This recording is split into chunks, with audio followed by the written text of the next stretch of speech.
When you think of London and its most famous murders, one name will spring to mind: Jack the Ripper. However, what if I were to tell you that during the same era, there was another crime that, although nearly forgotten today, elicited a level of public grief comparable to that felt for the victims of the infamous serial killer? This is the mystery of 2 murders and 2 missing girls, which still to this day haunt the East End of London. And much like the elusive crimes of Jack the Ripper, these cases remain unsolved. Today on Macabre London, we uncover the story of the West Ham Vanishings.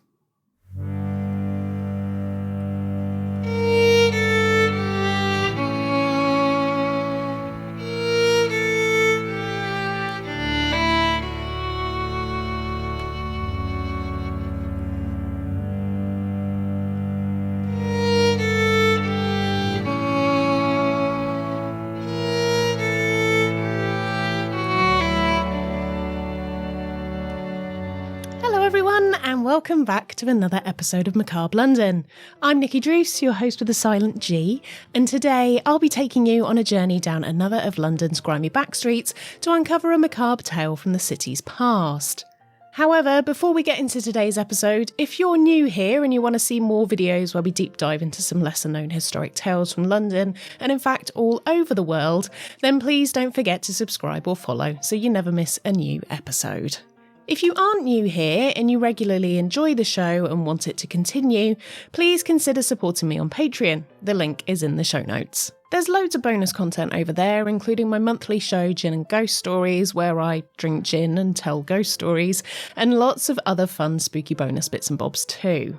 I've just embarked on reading a book all about weird London history over there, so if you fancy a slightly less professional sounding audiobook narrator who might be slightly tiddly, then why not take a look on patreon.com/Macabre London. I'd love to see you there.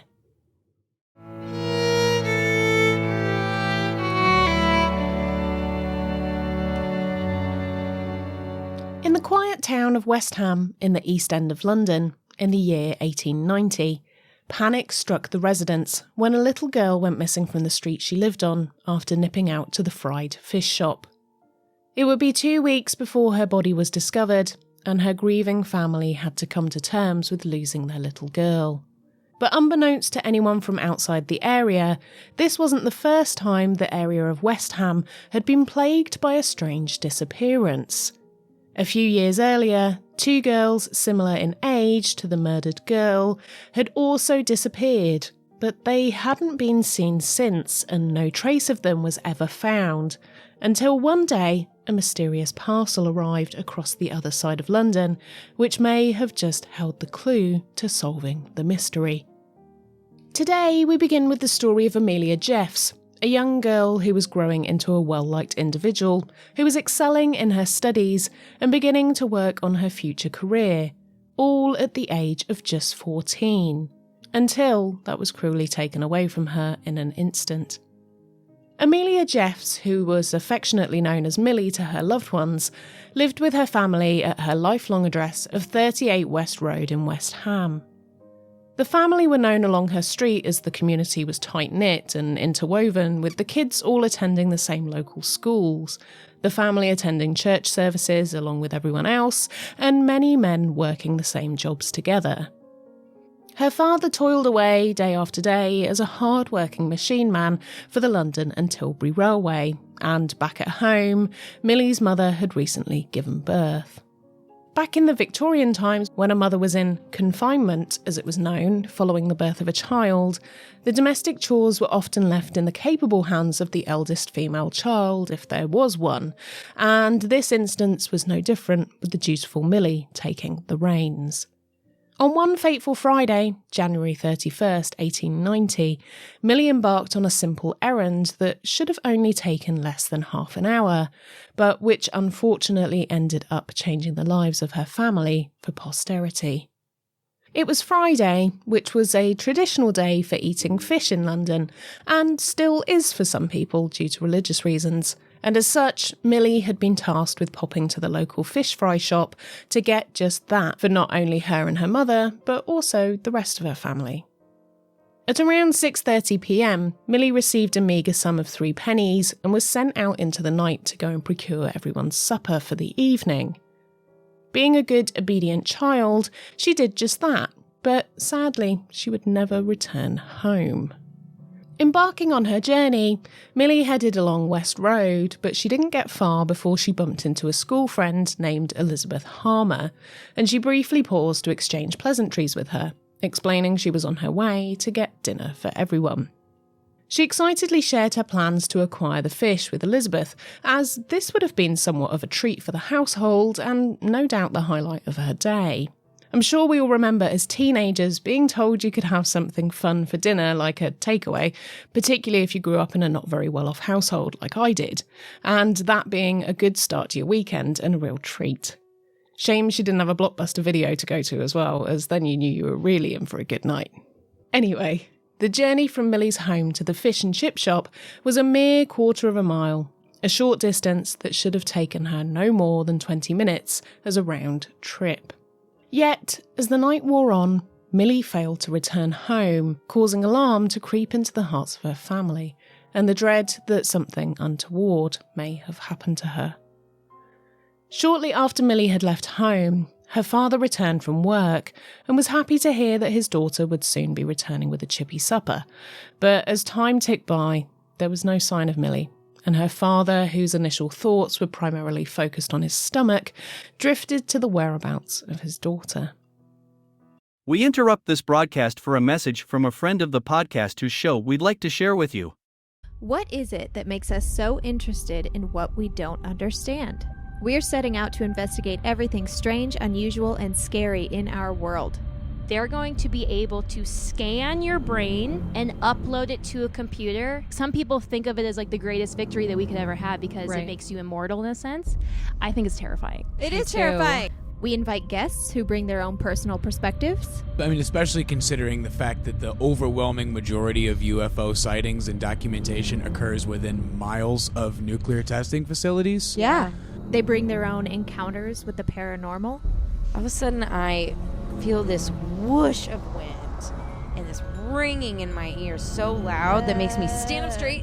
And we both had this moment of, maybe we should get out of here. It was a hot summer day and a hot night, but when I went into this one room, it was freezing. And to this day, it felt like somebody was going to push me down the stairs. A few months into living at the new house, I was woken up to the lamps being on and the snow globe music box going off. Hello. And most of all, we just have a ton of fun. Jacques would never eat, not a single bite, just sip from his glass of wine. He was a vampire. He was a vampire. 100% a vampire, holy buckets. My name is Ashley, and this is my co-host Lauren. Hello, weirdos. And you are listening to Keep It Weird.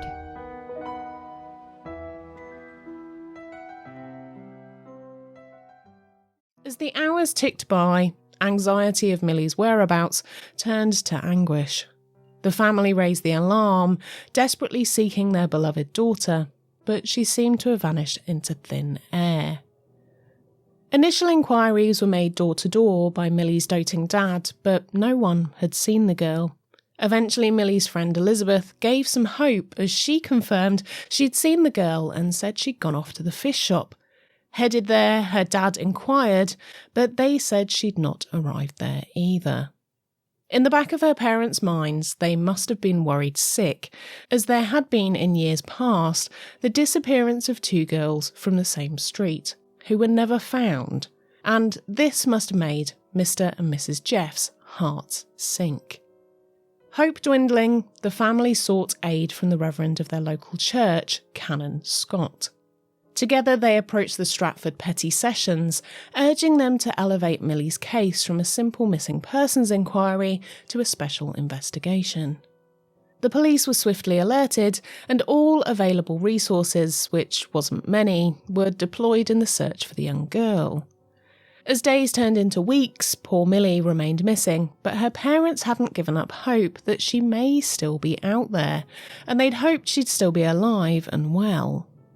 As the days passed, it cast an inky black cloud of despair over the local community of West Ham, and they too feared for their own safety. But they rallied and supported the bereft family and helped in any way they could.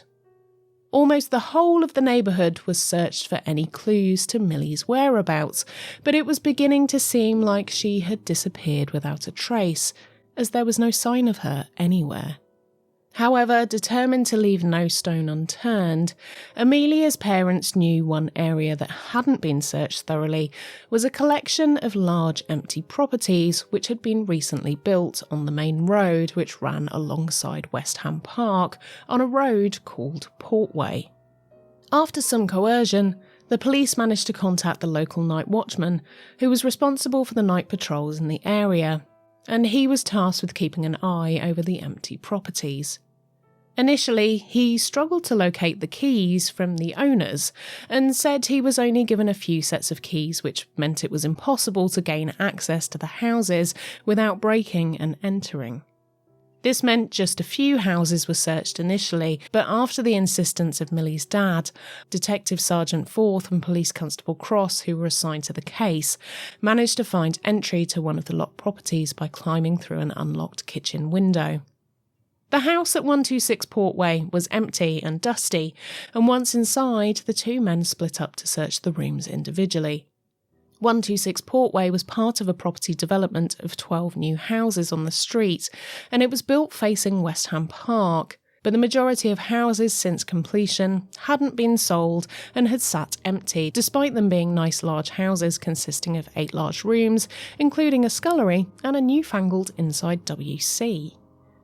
As the places had been left empty, dust had built up on the floorboards, and in all of the properties it had been left undisturbed. However, when one of the detectives went into the attic room, they noticed small footprints made by a boot on the floor. Their eyes were then drawn to a path which was dust-free, where it looked like something had been dragged along the floor. This dust-free trail led to the closed door of a cupboard. The detective cried out for his colleague, and the pair tentatively approached the door. As they opened it, their gruesome suspicions were confirmed, as inside, the lifeless body of a little girl was sitting on the floor, with her back to the wall, staring out at them. Acting immediately, they sent for help from the nearby mortuary, who came with a stretcher, and the men carried the body to the morgue. As this was most likely the body of Amelia Jeffs, they went to her parents' house and asked her father to make the trip no parent would ever want to make, and he accompanied them back to the mortuary, where he positively identified the corpse as his 14-year-old daughter. With their worst fears confirmed, the task was now to find out who had committed this heinous crime, and to arrest them before they had the opportunity to do it again. In their haste to preserve normalcy and restore peace to the neighbourhood, the police swiftly removed Millie's body from the house, unwittingly erasing crucial evidence that could have led them to her killer. The tiny form of the young girl had been callously crammed into the cupboard, nestled amidst building materials in a remote corner of the loft, a place known only to her assailant and invisible to passers-by. So now begged the question, who knew about this set of empty houses? Who had access? And was the perpetrator someone connected to the buildings, or just a local who happened to take advantage of their knowledge of the area to hide their victims somewhere they wouldn't seemingly be found for a number of weeks? All of these questions were to be posed at the upcoming coroner's inquest, along with hundreds more. But in the interim, the first port of call was to try and track down the person responsible for ending Millie's life. The house where Millie was found, seemingly locked up, had been entered through an unfastened kitchen window by the police, but it seemed by initial investigations that the door may well have been unlocked with a key, but these had been unable to be located by the watchman or the landlord and had seemingly gone walkabouts. With the body in a state of decomposition, it was entrusted to the temporary care of Dr. Gregorno, a local physician. The coroner urgently called for a post-mortem examination to be conducted before further decay would make it impossible to determine the cause of death, and so one was carried out quickly to enable the inquiry to begin. As the doctor examined the young girl's remains, the chilling truth emerged. Millie's body bore the harrowing marks of a violent encounter, her innocence ruthlessly violated by the man who murdered her. Bruises and scratches adorned her small frame, testaments to a brave battle against her attacker, which she ultimately lost. The weight of evidence led Dr. Gregorno and later the coroner to pronounce her cause of death as strangulation, her delicate neck bearing the telltale signs of the violence inflicted upon her. In the wake of Millie's tragic demise, the town of West Ham recoiled in shock and grief. The search for her killer would consume the community, seeking justice for the young girl whose promising life had been extinguished in the most heinous of ways. But as the days turned into weeks and the investigation deepened, the identity of Millie's murderer remained elusive, shrouded in darkness, tormenting the hearts of all those who mourned her untimely demise. Millie had lived on West Street her whole life, and her father gave a statement to the press to bring awareness to try and catch her unapprehended killer in the midst of what had been a quiet and fairly safe area. Of course, it was the East End of London, so it was a little rough around the edges at times, but unlike the horror that had been happening in Whitechapel at the hands of Jack the Ripper only a short distance from West Ham, the suburban area seemed detached from all that, and it was generally a safe place for families to live. But the mood had now soured, and people felt unsafe. This was the third girl to go missing in the area, and now her body had been found. This gave weight to the theory that there was a killer at large, who may well have been responsible for all three supposed deaths, and that there could well be other bodies stashed in the area that had now been lost to time, or perhaps they were in the foundations of the newly constructed houses. But this avenue of inquiry was very quickly shut down by the police, as they couldn't find anything to tie them all together, despite the fact that they all lived on the same street. In an interview, Mr. Jeffs, the father of the deceased, made the following statement. "We were 5 in family until the murder of my dear little Amelia. She was a most affectionate, intelligent girl and was brought up in the Christian faith. This is indeed a sad blow to my wife, and I scarcely know how it will end. Amelia went out on the night we last saw her alive at 6:30 o'clock. It was very dark and very damp, in fact, very miserable out of doors. She was sent on an errand to purchase some fried fish for supper at a shop in Church Street, and had with her a market basket, 3d and a latchkey, which have since been found. On leaving the house, she met a little companion named Elizabeth Harmer, but from that time, no one had seen her until her body was found on Friday morning. From what I can imagine, my darling girl must have been intercepted on her errand, halfway on her journey, enticed in the house, and there met with an untimely end. I shall never forget the night we passed awaiting her arrival. She was generally so quick on her errands, and in every way obedient and willing to serve you. When we found she did not return, we naturally became anxious, and nearly the whole night through, we searched the police stations, workhouses, and other institutions, but of course in vain, little thinking that the poor girl was lying dead so close to her home. Mrs. Jeffs, Amelia's mother, in the course of another interview, said, "My daughter's name was Amelia, but she was generally called Millie. This day, a fortnight ago, I remember it well because it was also my birthday, she went out at 6:30 in order to buy some fried fish, and I gave her 3d. She took with her a little basket. At 7:15, I said to my husband, 'Millie is a long time.' He said he would go and look for her when he had finished the letter he was writing. Soon after, he went out, and upon inquiry at the shop to which my daughter was going, he was told that she had not been seen. He went to the police station, and they said they would telegraph around. I suppose the poor child was surprised by some man, and before she could recover from her fright, was overcome. Her father walked about the neighbourhood until 2 o'clock in the morning, but we never heard anything about her until Saturday when the police came." After Millie's body had been given a post-mortem and suspicions were gathered surrounding her death, so began the next stage of the investigation, which was the coroner's inquest. However, there is still quite a lot of this story to reveal, and as such, I think it's best if we do a part 2 and continue with the tale next time, as there are still 2 other missing girls to speak about, and I want to make sure I get to share their stories with the amount of time they deserve. So, I'll be back next time with part 2 of this intriguing case.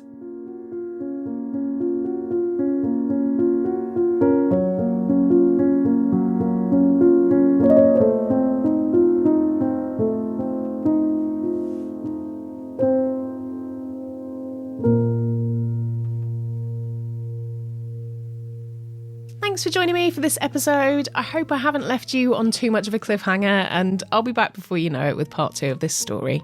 Whilst you're here, if you wouldn't mind leaving me a sacrificial comment and a thumbs up on YouTube, or a review and rating on your podcast provider, then I'd be eternally grateful. It really helps my channel grow and my content reach more people, and I'm really trying to make this my career now, so if you could help me, then you'll win a lot of karma points from the universe, and everybody needs those, right?